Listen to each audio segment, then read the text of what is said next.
Good evening and welcome back to Golden Eagle Sports Report. Malia, the volleyball team is powering their way through the latter half of the season with no signs of stopping. That's right, Jackson. And the new Milwaukee soccer team is joining the pitch. Get ready, Marquette Nation, because Golden Eagle Sports Report starts right now. Slam dunk! Oh, that's a poster.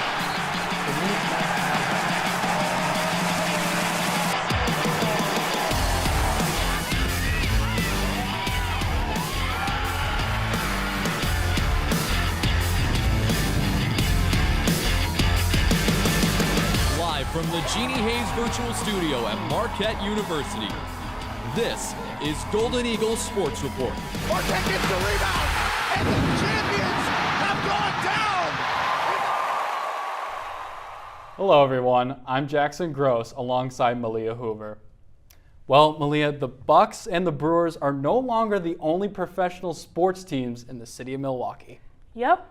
Soccer fans, get ready, because the USL Championship is officially expanding to the Cream City. How will this affect four teams on Marquette's camp? News media journalist Andrew Hubbock gives us the answer. As of right now, this lot sits quiet and empty. It's an eyesore in an otherwise bustling area of Milwaukee. But in just a few years' time, the world's game will debut right here.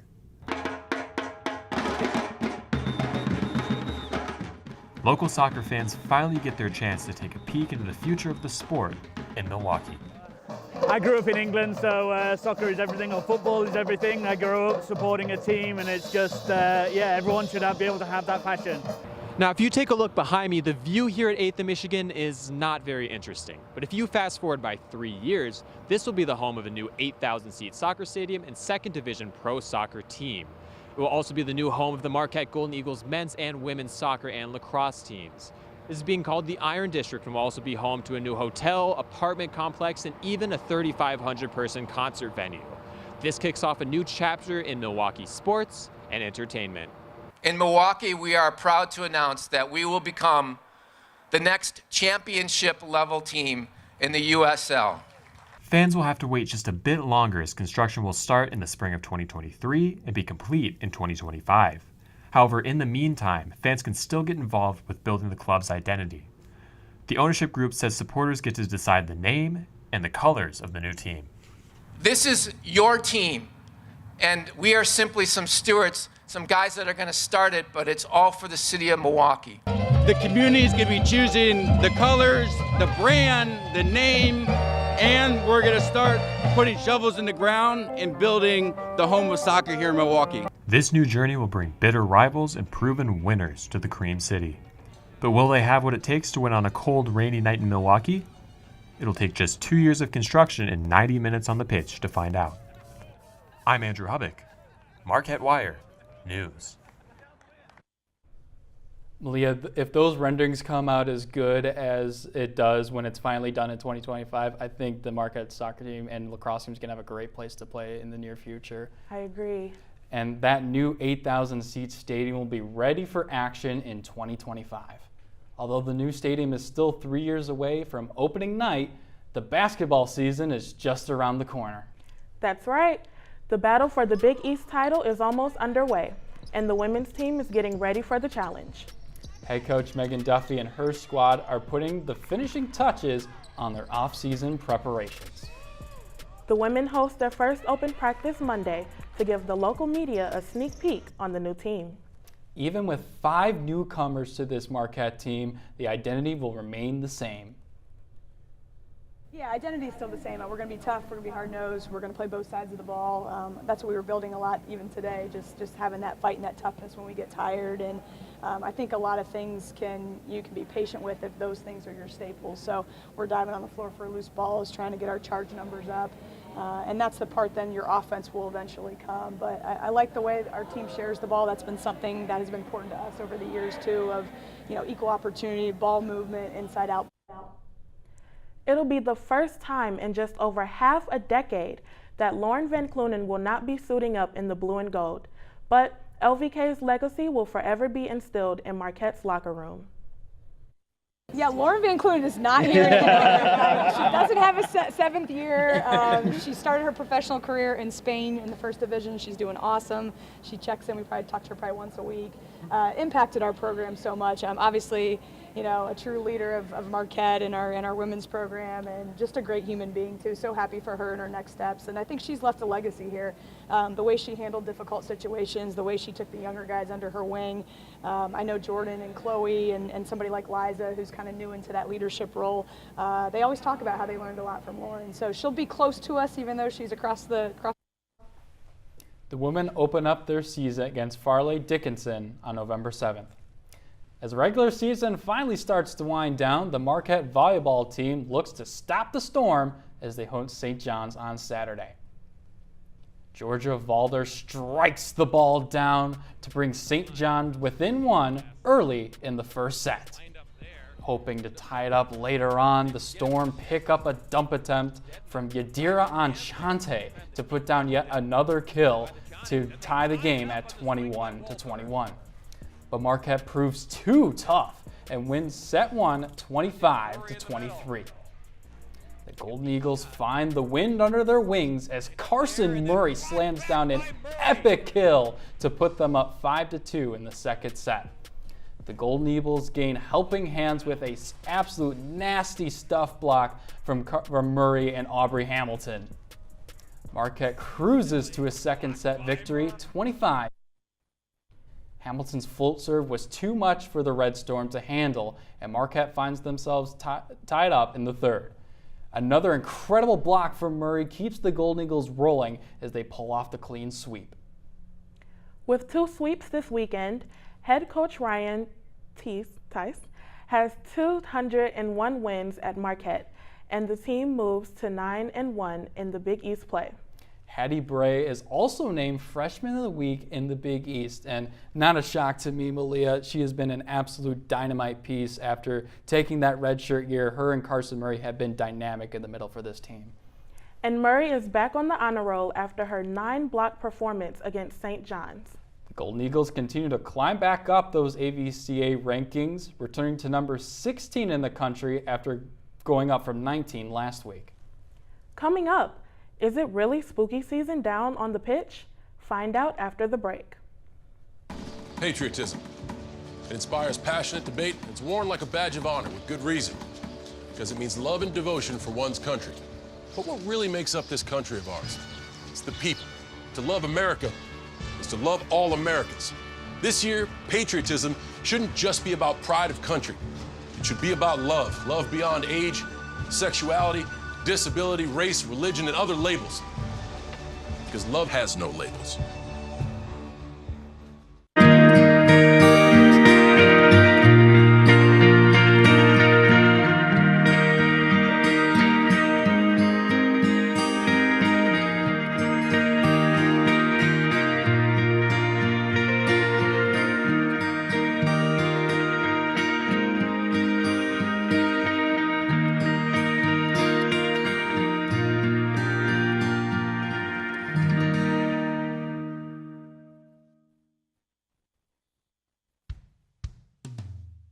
Hey world, I have a quick message. It's about safe driving. All right, let's go. Anytime you're driving, have the seatbelt buckled tight. Both hands on the wheel and your phone out of sight. When not in your hand trying to text somebody back. Because if you do, your car might get smacked. The moral of the story, just put your phone down. The people on the road will stay safe and sound. Put your phone down, put your phone down. People on the road will stay safe and sound. Yeah.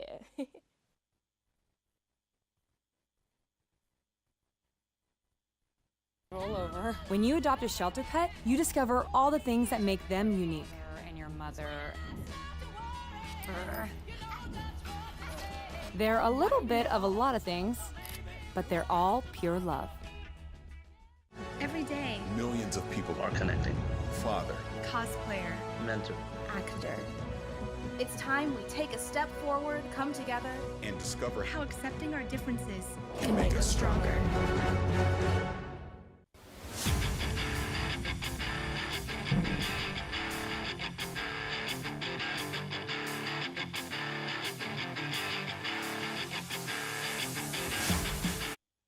Welcome back to Golden Eagle Sports Report. Once again, I'm Jackson Gross. And I'm Malia Hoover. The men's soccer team attempts to raise their spirits with a win over Creighton after coming off a tough loss. Marquette kicks off a series of goals with an absolute bomb from senior forward Brooklyn Merrill in the 34th minute of the match, putting them ahead 1-0. Responding with the heater themselves, senior midfielder Callum Watson breaks the Creighton Blue Jays silence and scores a goal in the 56th minute, tying up the match. In the 60th minute of the match, Lucas Sunison completes a penalty kick past Creighton's goalie Paul Cruz, regaining a 2-1 lead. Following with a penalty kick of their own, Duncan McGuire scores a goal for the 65th minute of the match, tying the game once more at 2. Outshooting Creighton 19-10, Marquette ends up finishing tied at 2-2.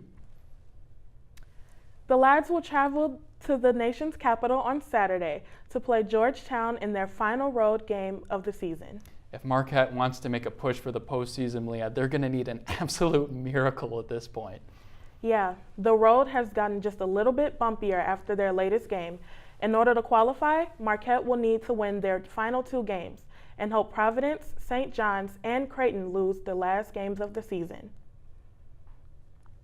On the other hand, the women's team does have an easier path to the postseason than the men, but it's still not a walk in the park.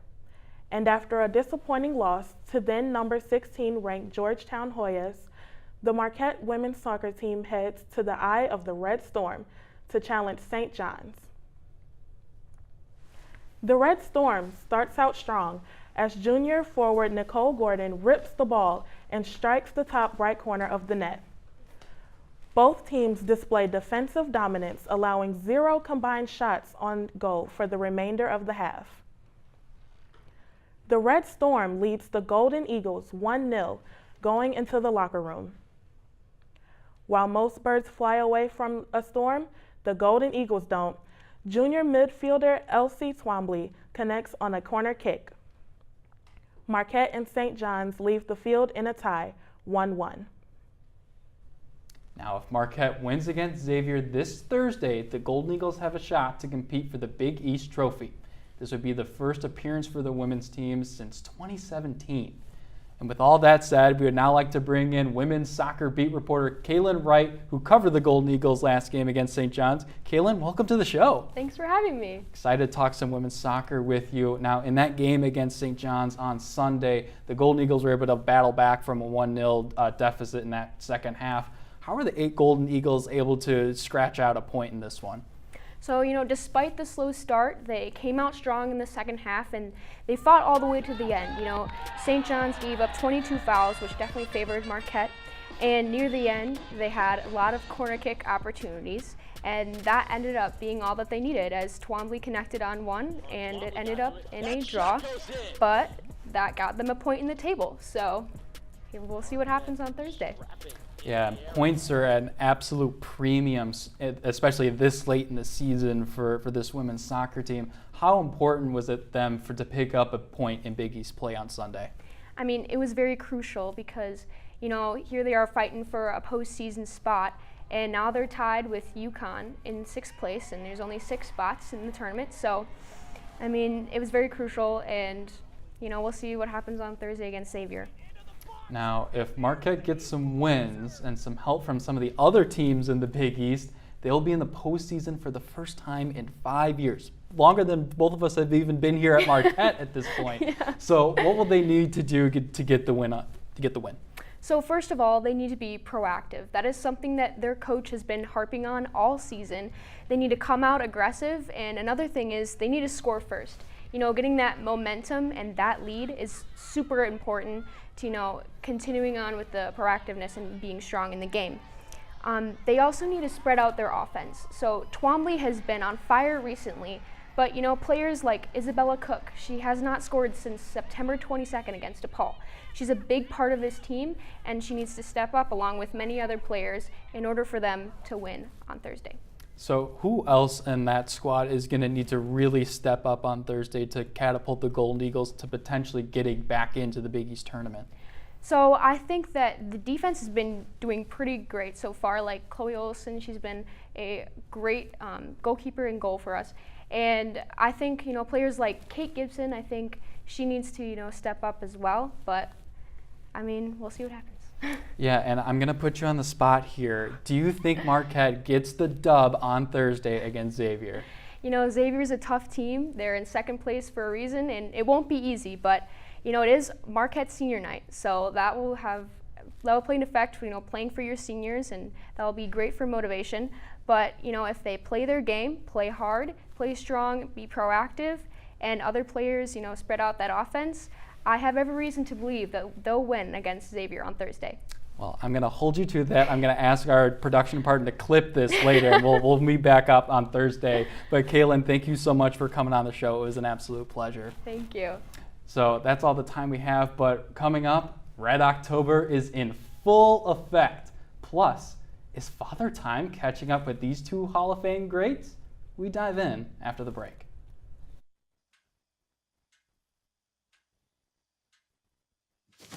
Awkward. I'm the awkward silence. You try to avoid me, then there I am again.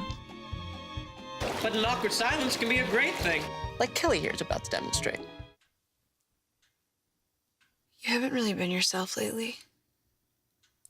Are you okay? Find out how you can help a friend with their mental health at seizetheawkward.org.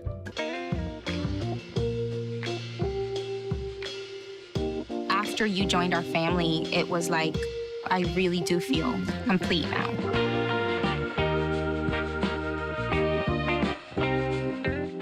Before we celebrate the freedom most Americans have, we must fight for the freedom all Americans deserve. Because all lives can't matter until Black lives matter. I'm Jenny Garth, and as a mother of 3, I know kids worry about a lot of things. Getting enough food to eat shouldn't be one of them. But here in America, that is a real worry for 1 in 5 children. This is unacceptable, and something Feeding America is working to solve. Through a nationwide network of food banks, Feeding America serves virtually every community in the United States, including yours. See how you can help your community. Visit feedingamerica.org. Together, we can solve hunger. Together, we're Feeding America. Roll over. When you adopt a shelter pet, you discover all the things that make them unique. And your mother. They're a little bit of a lot of things, but they're all pure love. Every day, Millions of people are connecting. Father, cosplayer, mentor, actor. It's time we take a step forward, come together, and discover how accepting our differences can make us stronger.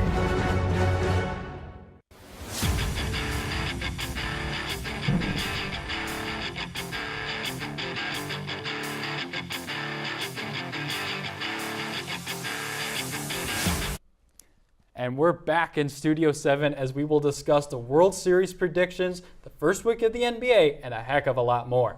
Joining me tonight on the panel is John Leuzzi and Adrian Faraga. Boys, let's jump right in. Let's do it. You said it. Now, earlier today, on a more serious note, the Russian courts today denied WNBA star Brittany Griner's appeal for her 9-year prison sentence on drug smuggling charges.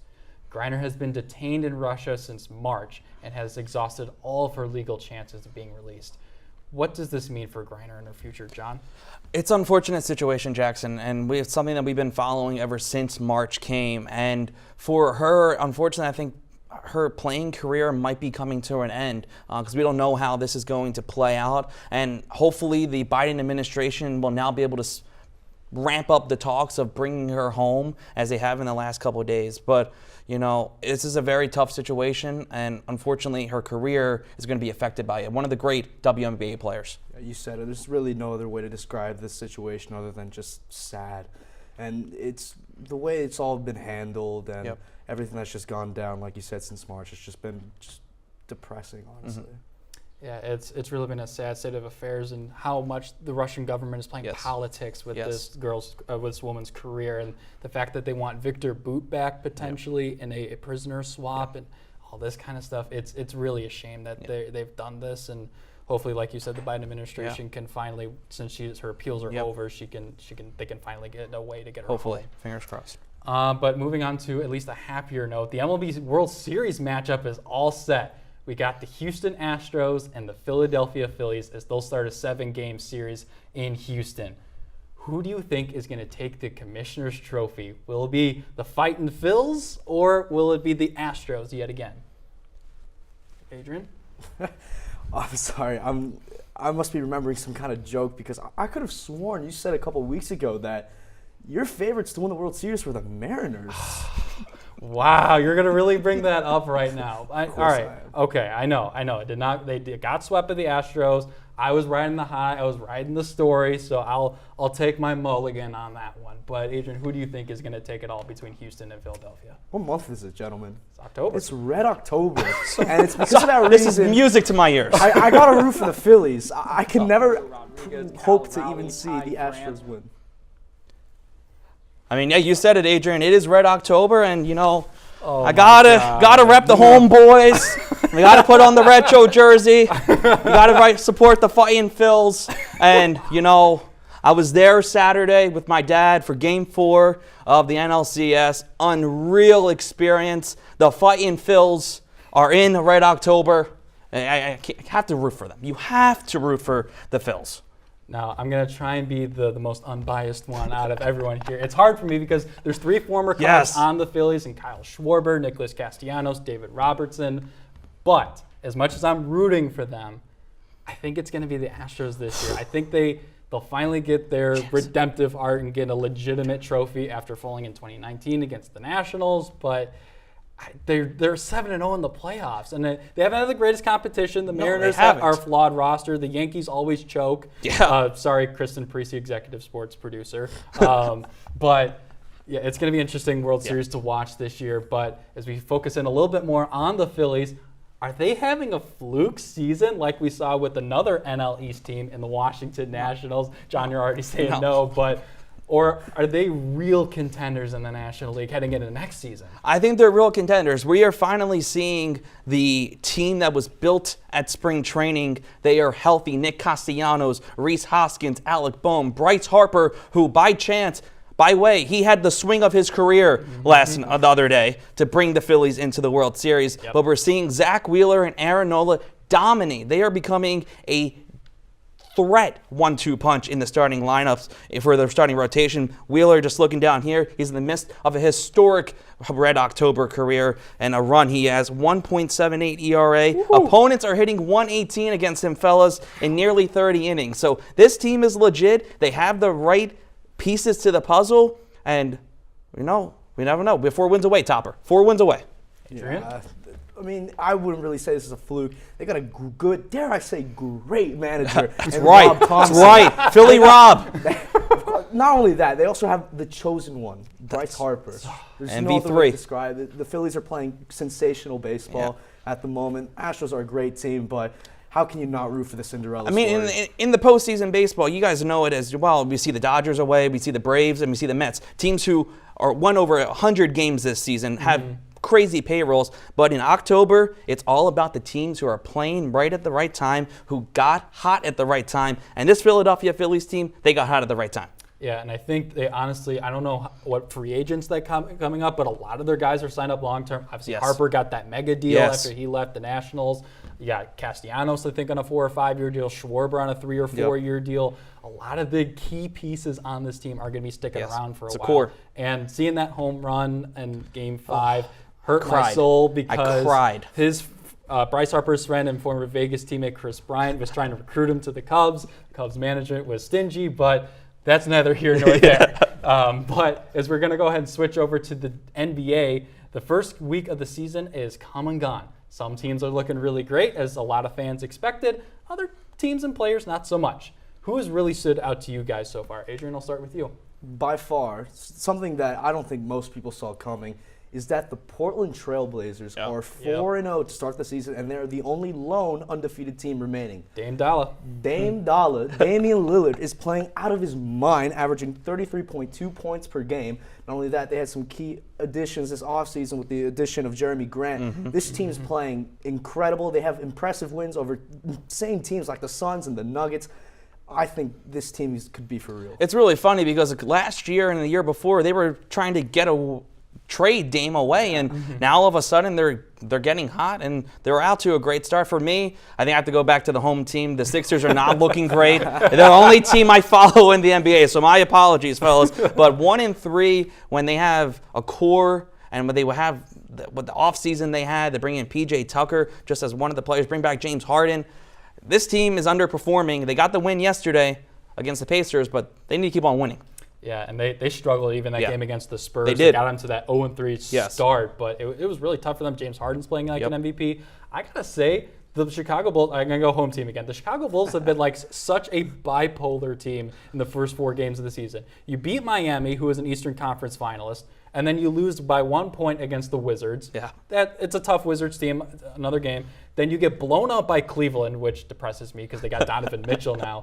And then you beat Boston after coming back from a huge deficit early on. So Bulls are weird. Hopefully they can figure some things out. But switching over to another NBA team that is really disappointed out of the gate, and that would be, I'm saying with a smile on my face, the Los Angeles Lakers. They're 0-3. Is this an alarming start for LeBron and the Lakers? I think it totally is. I mean, it wouldn't be LA if there wasn't drama within that team. And you kind of see the Russell Westbrook, who doesn't want to be there, and now they're trying to say he's doubtful with an injury and all that. I don't know if he has an injury per se. I'm no doctor, but I think he just wants to get out. There's too much drama on that team, too much turnover as well. And for LeBron, who's a 37-year-old, he's still trying to play as long as his son can get in, and that's still a couple years from now. So I don't know. It's pretty concerning if I'm a Lakers fan. You look at this Lakers team, you look at the way they're playing, and there's one thing that should be concerning for any Lakers fan, if they even exist, real ones that is. But that is their three-point shooting and spacing. At this moment, it is abysmal. Right now, it is currently the second worst in NBA history as it stands. That's more than likely going to go up, but they're shooting an abysmal 21.2% from three. And that is a no-go. And I don't know if the Lakers are really a team to be in the Western Conference. Yeah, and I mean, did you see? Yeah, I don't know if you guys saw that clip or not of Jusuf Nurkic not even going out to contest the three from Anthony Davis, and it goes off the side of the backboard. I mean, Russell Westbrook is shooting 8% from three. There's just historically bad numbers from three-point shooting. I honestly at this point kind of feel bad for LeBron, but. We're going to go ahead and switch back over to football as on Thursday, a near bomb from Ian Rappaport as the San Francisco 49ers traded for star running back Christian McCaffrey, formerly the Carolina Panthers, in hopes they can pick up some more wins and get in that Super Bowl conversation. Is this a good move? And I'm already seeing no's, but this is a good move for the 49ers. I mean, I know Adrian has a little bit more passion on this one. We'll start it off. Here's the way I see it. Running backs have always been, not always, maybe in the time of the dinosaurs they were a little bit more useful, but at least in the NFL now, running backs are easily the least valuable position and the most replaceable position. And a coach like Kyle Shanahan, offensive genius, has proven that by getting 6th-round picks, undrafted people, people that have way past their prime, just explode back into the spotlight through that genius zone blocking scheme. So I don't understand the need to splurge on this running back that is already turning 27 this year, is injury prone. Yes. And not only that, they now have to give him a lot of money, and they have contracts that they need to pay coming soon, like Nick Bosa. Yeah, I mean, absolutely. I think you have to look at the injury thing for the biggest part. You're paying, or you gave up a lot of draft capital, and now the Panthers have all of that to build their own team in this rebuild. But McCaffrey, he's injury prone, like you said, Adrian. Unless I was a fantasy owner, I would not feel comfortable with him in the running back unit. Yeah, it's going to be interesting what CMC can do with the 49ers. But thanks, both of you, for a fantastic discussion tonight. But we're out of time. Make sure to tune in next week for all our coverage of Marquette sports and more. For Malia Hoover,